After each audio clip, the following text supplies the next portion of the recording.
Hi friends, இன்னைக்கு நம்ம சேனல்ல கஸ்டர்ட் பவுடர் அல்வா எப்படி செய்யலாம்னு பார்க்க போறோம். வாங்க கிச்சனுக்கு போலாம். இது ஒரு ஈஸியான ரெசிபிங்க, சீக்கிரமா முடிச்சு. கஸ்டர்ட் பவுடர் அல்வா செய்ய தேவையான பொருட்கள்: கஸ்டர்ட் பவுடர் 1/2 கப், சர்க்கரை 1/2 கப், தண்ணி 2 கப், நெய் 2 டேபிள் ஸ்பூன், முந்திரி, ஏலக்காய் தூள் தேவையான அளவு.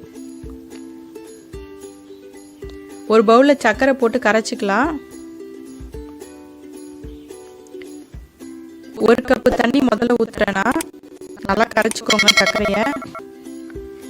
விஸ்க் இல்லைன்னா ஸ்பூனில் கூட கலந்துக்கலாம். சர்க்கரை கரையாமல் கஸ்டர்ட் பவுடர் போடாதீங்க. நல்லா சுற்றி கலக்கி விடுங்க. நல்லா 1/2 கப்பு தண்ணி ஊற்றுறேன். மறுபடியும் நல்லா கரைஞ்சிடுச்சு பாருங்கள். கஸ்டர்ட் பவுடர் போட்டுக்கலாம். லம்ஸ் இல்லாமல் கலந்துக்கோங்க. லம்ஸ் இருந்துச்சுன்னா அல்வா பண்ணும்போது அங்கங்கே கெட்டி கெட்டியாக இருக்கும். அடுத்து 1/2 கப்பு தண்ணி ஊற்றிட்டேன். மொத்தமாக 2 கப்பு தண்ணி. நல்லா கலந்து விட்டுக்கோங்க. ரெடி ஆகிடுச்சு. இப்போது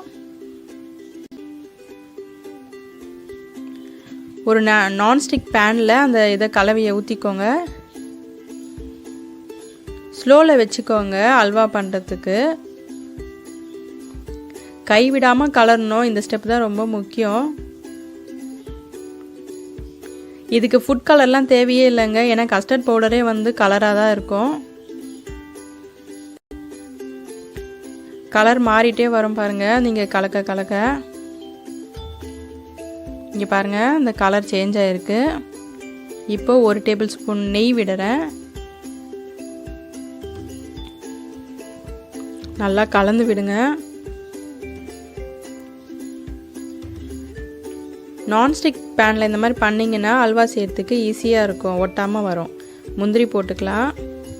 அதையும் நல்லா கலந்து விடுங்க. முந்திரியை வறுக்கலாம் வேண்டாம், அப்படியே போடலாம். குட்டி குட்டியாக கட் பண்ணி வச்சுக்கோங்க இந்த மாதிரி. ஏலக்காய் தூள் அதையும் கலந்துக்கோங்க ஒரு வாட்டி. லாஸ்ட்டாக 1 டேபிள் ஸ்பூன் நெய் விடுறேன். நெய் கூட அதிக செலவில்லை இந்த அல்வாவுக்கு. நெய் தனியாக பிரிஞ்சு வரும். அல்வா ரெடி ஆயிடுச்சுன்னு அர்த்தம். அந்த பேன்லேருந்து ஒட்டாமல் வருது பாருங்கள். நல்லா சுற்றி கலரி விடுங்க. அதை ஒரே இடத்துல கலக்குனிங்கன்னா அங்கே மட்டும்தான் இதுவாக இருக்கும், இல்லை கெட்டி ஆகிடும் ரொம்ப.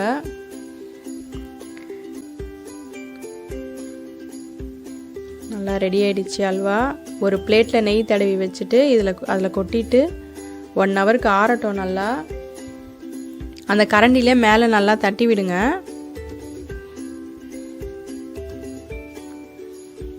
நல்லா ஆறிடுச்சு. இப்போ பீஸ் போட்டுடலாம். சூப்பராக இருக்குது பாருங்கள் அல்வா.